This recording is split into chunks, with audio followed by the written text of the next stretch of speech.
Hola nuevamente, amigos amantes de la animación japonesa y los videojuegos. Soy el genial Chiba Sephiroth.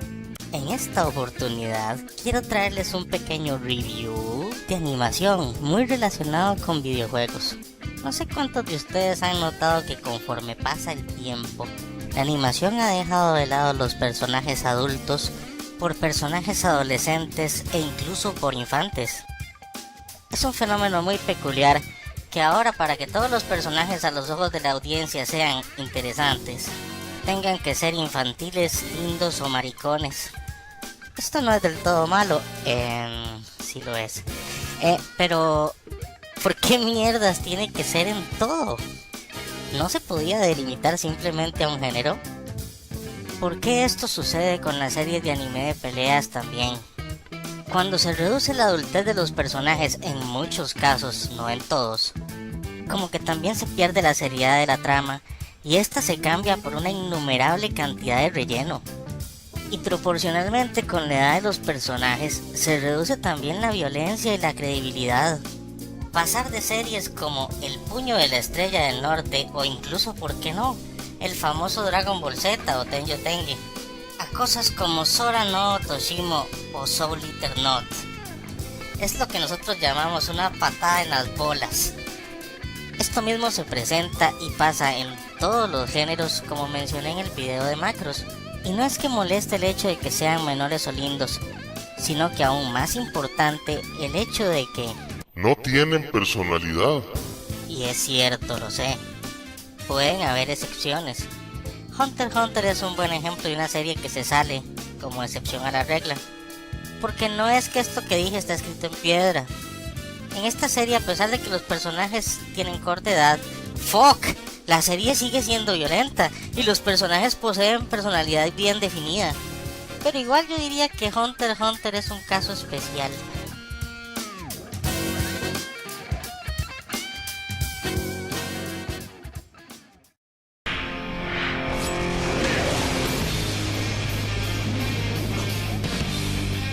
Cuando un personaje se enfrenta a otro, tiene que haber un elemento que se ha perdido tanto en el anime como en las películas de Hollywood, y es que el personaje sea vulnerable y que realmente pueda quedar lisiado, o que la lucha tenga consecuencias, o que la lucha en todo caso signifique algún tipo de desarrollo en la identidad del personaje que el público puede interpretar. Algo cambió en este personaje desde que se enfrentó a X oponente. Fui un tonto, no entendí que Saori se sacrificó por nosotros. ¿Qué vas a hacer ahora que te has puesto de pie? Yo creí que lo único que querías era morir, Seiya. Ahora que Saori ha muerto, lo único que me queda por hacer es arriesgar mi vida para que ese crimen no quede impune. O que haya una circunstancia que hizo hacer que el personaje tenga la necesidad de superarse, o ser mejor tanto en sus habilidades como en su vida personal.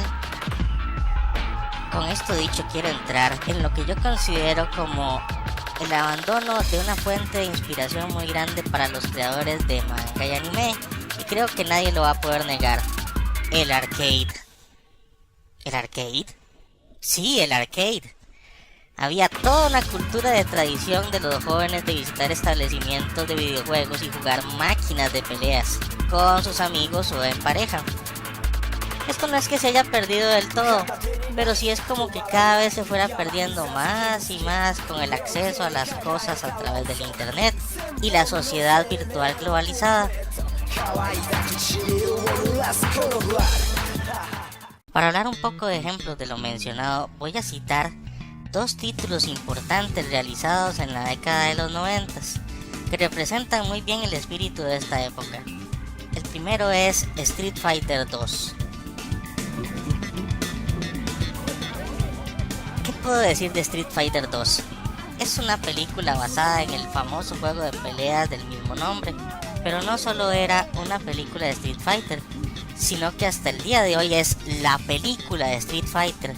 No hay una adaptación más fiel al videojuego en ninguna otra forma de producción. Y vale que Hollywood nos ha querido meter mierda. Street Fighter 2 fue escrita por Kenichi Imai y dirigida por Chisaburo Sugi, quien ha hecho de todo y participó en trabajos clásicos desde Astro Boy, Pan III, hasta Hajime no Ippo en los storyboards.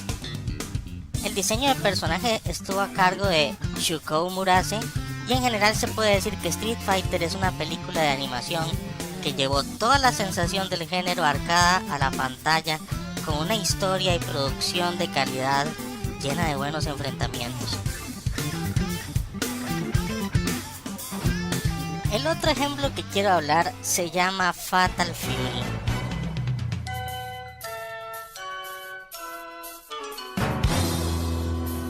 Sí, fucking Fatal Fury.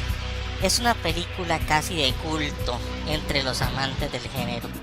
Y tuvo 2 maravillosas OVAs y una película a cargo de Masami Owari y dirigida por él mismo. Mientras que las OVAs nada menos que a cargo de Hiroshi Fukutomi, quien dirigió también proyectos como Battle Angel Alita. Esta serie OVA es de lo mejor que ha parido cualquier tipo de animación de juegos de pelea. El diseño de personajes le pertenece del todo a Owari y es realmente un deleite visual en todo lo que hace. En este punto quisiera poner algunos ejemplos de personajes modificados por Owari en los que se puede notar mucho la diferencia de estilos. Aquí les dejo unos cuantos.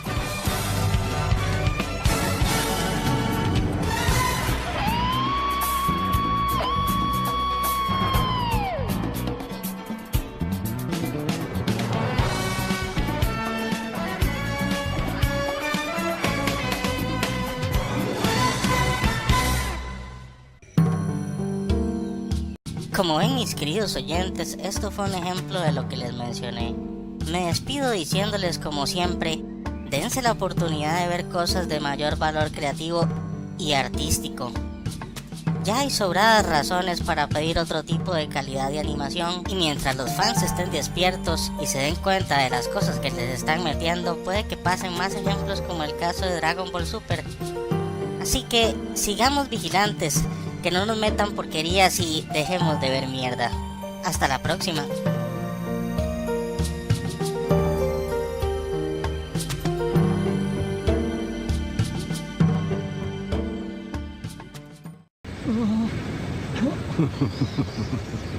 Saludos, señor Masters. He venido por usted. Discúlpeme, pero... ¿quién demonios es usted? Yo soy Bison, el amo de Shadaloo. Debo sentirme impresionado. Nunca oí de usted. ¿Qué quiere? Yo lo convertiré en el luchador vivo más fuerte. Babaló, como se llame, está usted lleno de basura. No tienes opción, me vas a obedecer. Cuando haga frío en el infierno.